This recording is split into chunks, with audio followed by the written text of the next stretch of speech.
Film noir's antiheroes are often driven by a yearning to escape the sins of their past, regret, and a burning desire for rebirth will come to consume their thoughts.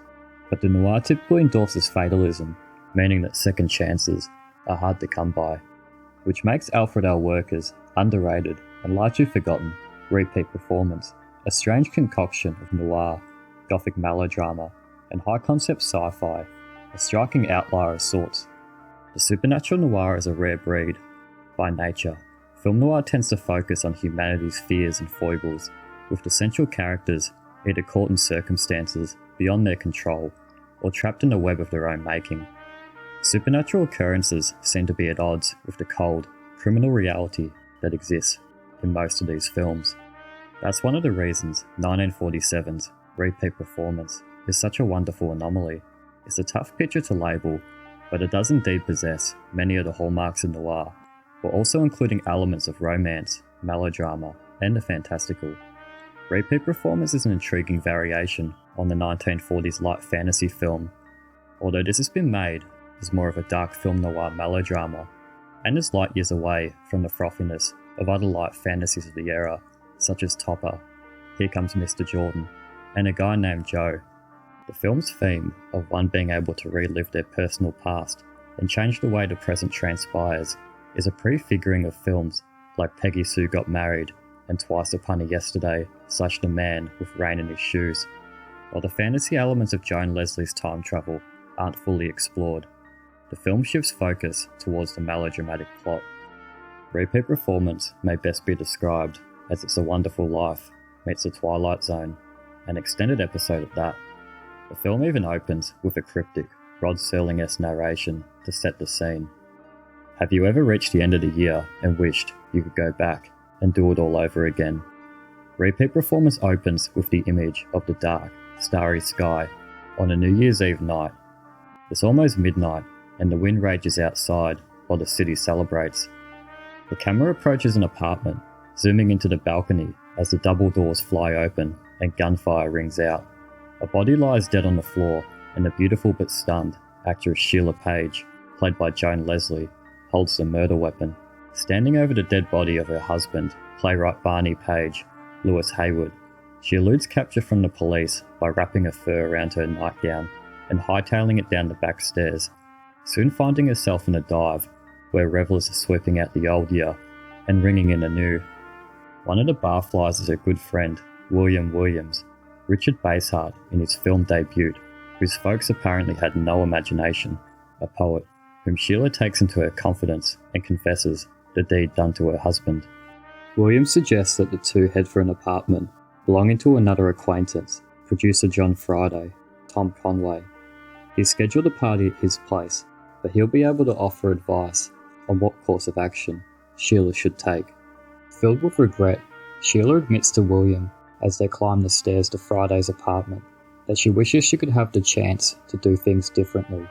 She wishes that she could somehow live the past year all over again and never go to London, where her husband Barney met the scheming adventuress Paula Costello, Virginia Field. Things would be different for William too, who was fated to be committed to an insane asylum by a woman named Eloise Shaw. And that's when she looks back to see that William is no longer behind her on the stairs.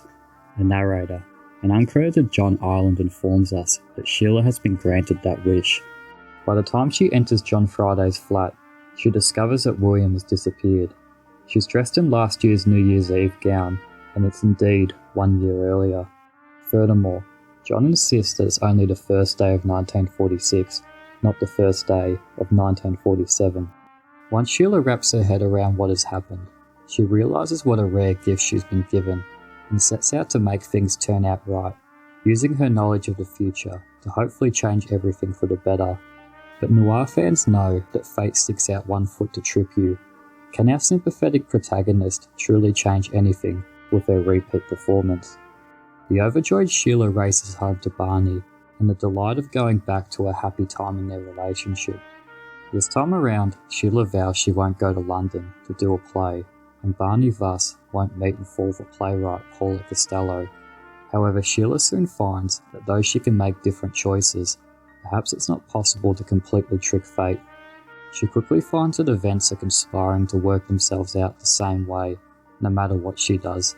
She doesn't need to go to London with Barney to make Paula a part of her life, because Paula knocks on the wrong door when she's in Greenwich Village in New York and winds up at Sheila and Barney's party.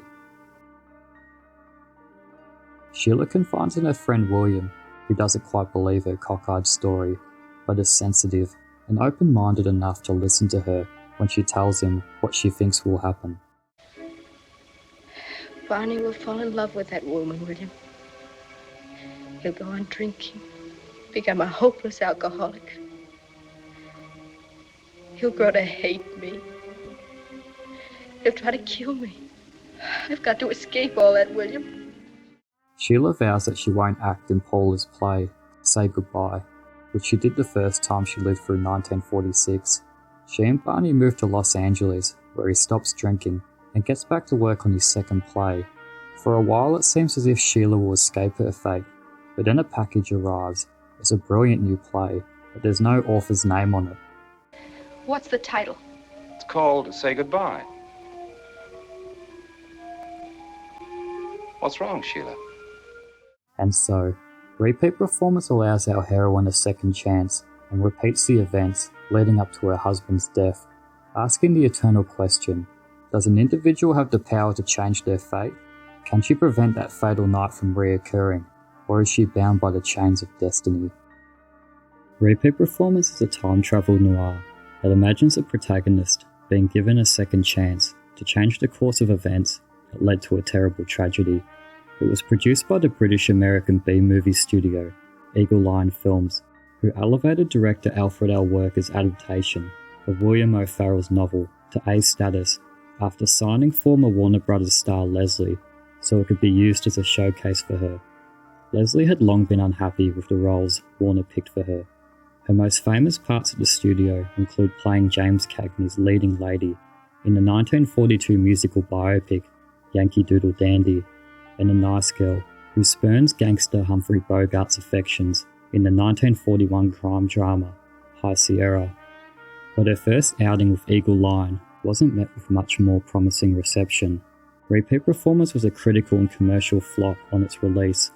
However, it continues to linger in the minds of generations of viewers who have seen it since. At the 2013 Seattle Noir City premiere of the film, noir historian Eddie Moller called the film a film noir version of It's a Wonderful Life. He went on to say that over the years, many people have told me about seeing Repeat Performance when they were young, and it stuck in their mind. There is something about the premise of this film. The introductory voiceover read by John Ireland is a memorable precursor to Rod Serling's The Twilight Zone, and Repeat Performance has since been remade as the TV film Turn Back the Clock with Joan Leslie in a cameo role. Joan Leslie is wonderful as Sheila Page, a Broadway actress who has been given a second chance and doesn't want to waste it. The role is a showcase for the actress, affording her the opportunity to portray darker traits such as despondency, desperation, and dread, but also the other side of the coin with romance, joy, and optimism. As a teenager, Leslie had often been a romantic figure for the affections of men who were much older than her, Gary Cooper and Sergeant York most notably, but here, the film finds her all grown up and carrying a huge portion of the narrative on her shoulders. Sheila is a celebrated actress married to playwright Barney Page.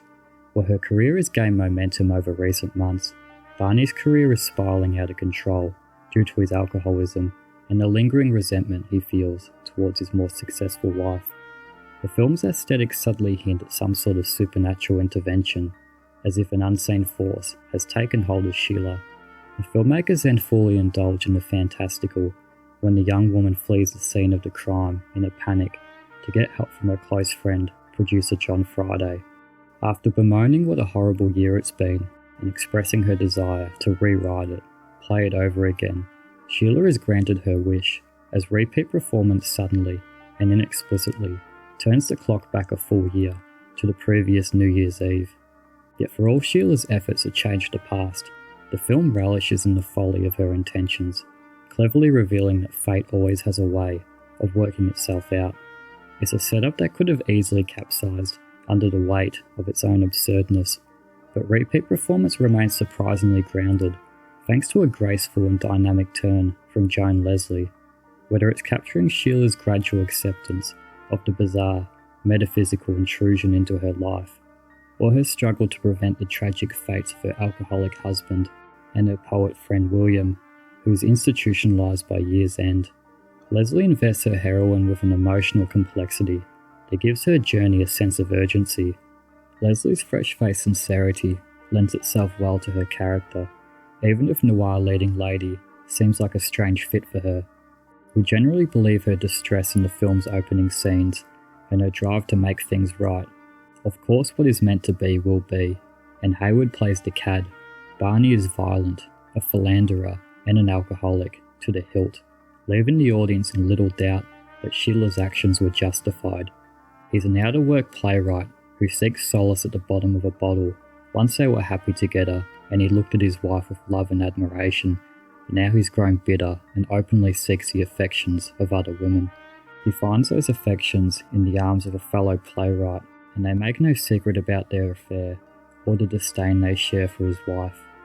It's a performance that may leave you wishing Barney never rose from the dead. The supporting cast, including the aforementioned Basehart and Conway, as well as Virginia Field as Barney's temptress Paula, are all notably more subdued, helping to round out the portrait of Leslie's fiercely determined, yet endlessly compassionate fierceman.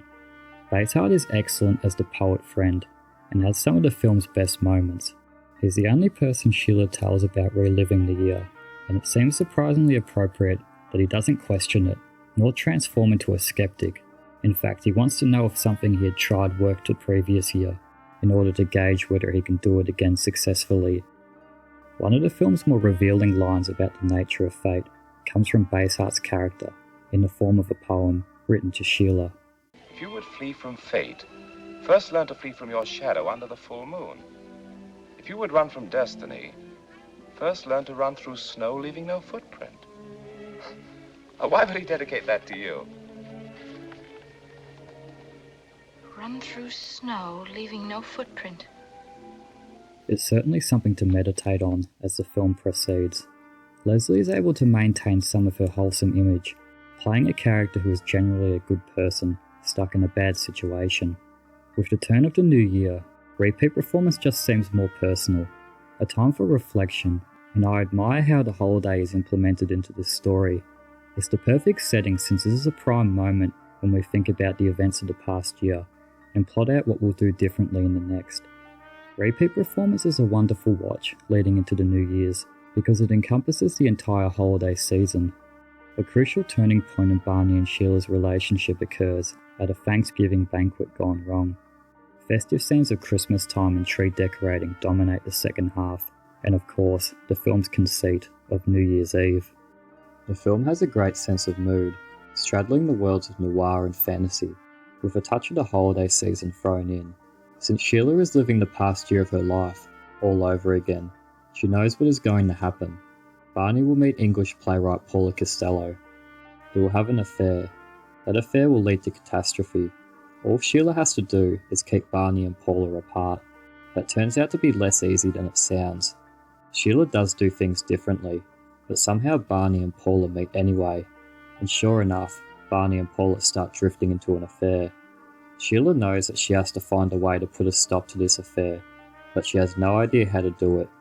The film's screenplay is a bit methodical in doling out fate's inevitable blows, leaving the audience occasionally waiting for the next domino to fall. Nevertheless, the tension that arises from Leslie's almost delusional tenacity and the matter-of-fact manner in which the past repeats itself lends the film a delicious irony and dark humour that's even further heightened by its New York City theatre milieu. Sheila may get to play out her fantasy, but in a cruel twist of fate, it's her playwright husband who ensures that, while most of his second year plays out in variations of the first, the conclusions of the third act can't be escaped. I've read plenty of criticism regarding why Joan Leslie's character doesn't just leave her husband, who is clearly morally bankrupt and a narcissistic abuser, among other things. Perhaps the delusion of a second chance drives her conscience. You may be right, William. Maybe he isn't worth saving. But I've been given a year to try. A year to live over and right all those wrongs.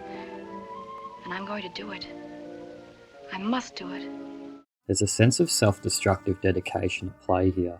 She's incredibly tolerant of her troubled husband, but we also see how she relies on John and William, which will once again prove to be important as the year goes on.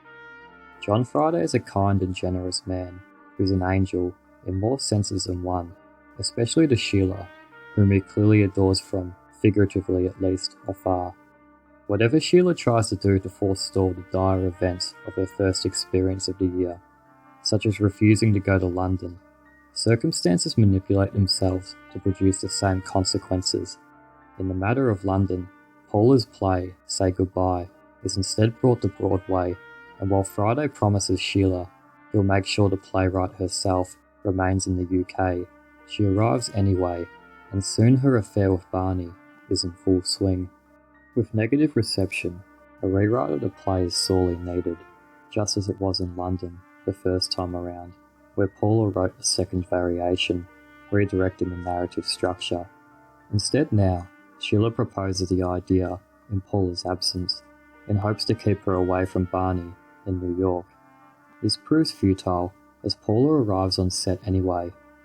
The play Say Goodbye serves as a powerful symbolic parallel to the central narrative, akin to Sheila, who gets a second chance to relive the past year of her life after the tragic death of her husband. This replay of time allows her to alter her decisions and actions, much like the revised version of the play, which changes its structure and narrative to avoid the mistakes that led to its initial failure. The play's original critical reception mirrors Sheila's life at the beginning of the film, flawed, disappointing, and full of mistakes. Just as the audience rejects the play in its first form, Sheila's life is marked by mistakes that lead to her tragedy. However, the rewrite Say Goodbye is connected to Sheila's opportunity for redemption. By reversing events and making changes, the play is transformed into something successful, much like how Sheila's second chance at life gives her the possibility to alter her fate and avoid the fatal ending that originally awaited her. Both the play and the film explore the theme of revision, whether it's a play or a life, and the hope that one can rewrite their past to achieve a more positive outcome. And so, with the necessary changes made to the story, the production is back in full swing. However, in a drunken moment, Barney manages to fall from a balcony and paralyze his lower limbs. He may recover, or he may never walk. Sheila quits the play to look after her husband, but all she gets by way of gratitude are sullenness and silence, as New Year's approaches once more. There's a different ending to 1946 than there was the first time around, different at least in some important ways. Barney's affair with Paula fizzles out due to his paraplegic condition. However, his fixation for her grows to absurd lengths. He blames Sheila for driving Paula away, accusing her of lying about his potential recovery. In fact, Barney is able to get around partially on crutch. This he keeps a secret from Sheila, his contempt for her growing with each new day of passive resistance. This Christmas, and Sheila, in an attempt to inject some holiday cheer, decorates the tree, trying to involve Barney in the process, but he remains distant, his contempt palpable. His dissatisfaction with her simmers beneath a facade of passive detachment. His passive-aggressive response points out his rejection for both her and their life together. When Sheila finally leaves for a show, Barney wastes no time. He calls Paula, preparing 2 glasses, hoping for a rekindling of their affair. But when Paula arrives, the meeting quickly turns sour. She tells him she's off to London to work on another play, and has no interest in seeing him, or allowing him to join her on the New Year's cruise. The conversation reaches its breaking point as Sheila unexpectedly returns, her presence an irritant to Barney's already fragile state. A confrontation erupts. Sheila's fury and resentment finally breaking through the surface. She insists on escorting Paula to the door, the tension thick. Before leaving, Paula returns a necklace Barney had given her, in what perhaps is both a condescendingly generous attempt to ease her own conscience and make up for the medical bills Sheila forked out on Barney. In a burst of frustration and anger at Paula's indifference, and for the way she shattered an already fragile marriage, Sheila slaps her across the face. Paula leaves in annoyance as Sheila slowly re-enters Barney's room, where he is far too eager, almost unsettlingly upbeat. He enthusiastically invites her to sit down. You hit her, huh? Paula was too much of a lady to slap you back. But I'm no gentleman. As Sheila's personal tragedy fades into the background, the camera pulls back and shifts to Times Square, where the world's celebration of the new year again seems to mock the inevitability of her life. The revelers count down, unaware that Sheila's fate, like the clock, is stuck in an endless loop, trapped by the decisions of the past. After another successful Broadway performance of Say Goodbye, we find Sheila now backstage, in a less than eager mood to entertain an encore. We know what's truly bothering her, Barney, and the inescapable nightmare that awaits. She's trapped in the show of her life. With permission to leave, Sheila asks John for a favour. Take me home. I want someone with me until after midnight. John can sense something is off, even before she speaks. He might be perceptive enough to understand the weight of her request. She isn't just asking for company, she's asking for someone to help her weather the emotional storm. As Friday agrees, they head to Sheila's apartment. That's where Barney is right now. When they arrive, Barney is nowhere to be found. Sheila, growing more worried, runs into the housemaid, who hands her a note. It's written from Barney. Her heart races. Barney has gone to join Paula, but how? In fearful disbelief, she learns that Barney is able to walk again. She's momentarily reassured by at least his departure, but then a strange stillness settles over her. The realization creeps in slowly, like the weight of a second strike, that fate may be still circling, waiting for its final blow. We cut to a cruise ship where passengers board for the last time. Below deck, Paula settles quietly in her cabin, the evening silence wrapping around her. Suddenly, the doors open. It's Barney. His presence is jarring, unexpected, and unsettling in its immediacy. Paula freezes, her pulse quickening. His appearance is disheveled, his bandages barely concealing the desperate strain on his face. His voice, too, is off, eccentric, almost manic. Timidly and almost as if by reflex, Paula calls for champagne, offering the toast of a farewell, hoping to usher him out quickly. But Barney hasn't come to say goodbye. Paula feels the weight of his desperation in the air, her unease deepening as she watches him, a man so out of place, so desperately clinging to the remnants of a life he's lost. She senses something in his demeanour, something darker than she expected. Paula insists it's over between them, grasping for the rationality of a false explanation. She convinces herself that her agreement with Sheila to leave their marriage alone means something more, that Sheila still loves him more than she ever could. Barney, beside himself, enraged by the mere mention of Sheila's name, begins to blame her for her misfortunes, shouting loudly, "I'll kill her." This causes discomfort, a slight panic in Paula. She forces herself to stay calm, even as her mind races to find a way out. A knock at the door breaks the tension, a crewman, checking on the commotion.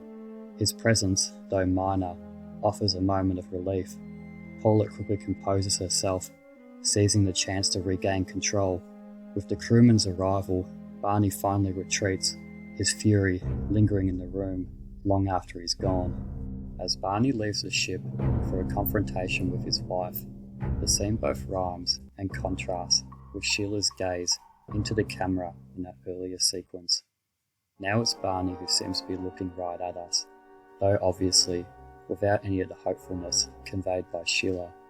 The bandages that remain on his forehead speak to his disturbed mental state and dangerous frame of mind, a casualty of an unforgiving noir world he believes pushed him aside. Hayward hits his stride, literally displaying a marvellous emotional transition as he exits Paula's stateroom, now walking with steely resolve, his face slowly twisting into homicidal rage. Despite Sheila's foreknowledge and attempts to change things, events continue that lead toward the same end. The final sequence, as good as any in Werker's He Walked by Night, crackles with drum-type cross-cutting, from a wide-eyed Sheila watching the hands of the clock creep toward midnight, to vengeful Barney limping through the celebratory crowd, sidestepping taxis and drunken revellers. George Antheil's jagged score catches up attention as Barney slips into Sheila's apartment.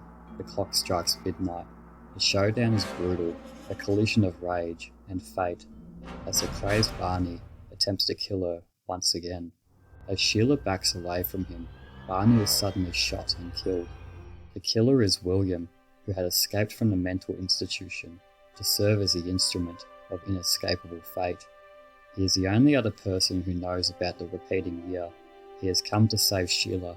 He comments that the details of destiny may change, but the results remain the same. Destiny's a stubborn old girl, Sheila. She doesn't like people interfering with her plans. But we tricked her, didn't we? Anyway, I don't think she cares about the pattern as long as the result is the same. The curtain falls on another year, another cycle. Nothing changes, except the lives left in its wake. Repeat performance leaves us with an uncomfortable question. How much control do we really have over our own lives? While Sheila tries and fails to alter the trajectory of her existence, the film suggests that some things, some tragedies, are simply unavoidable. The inevitability of fate, no matter how hard we fight against it, mirrors the relentless darkness of classic film noir. But just as Repeat Performance refuses to fully endorse nihilism, its characters' fleeting victories over the cruelty of life offer something more, the possibility of grace within an often unforgiving world. In the end, Repeat Performance doesn't just ask whether we can change our fate, it asks us whether we should. For Sheila, William, and John Friday, the connections they share, the relationships they foster, offer a fleeting but powerful counterbalance to the darkness that dominates the world around them.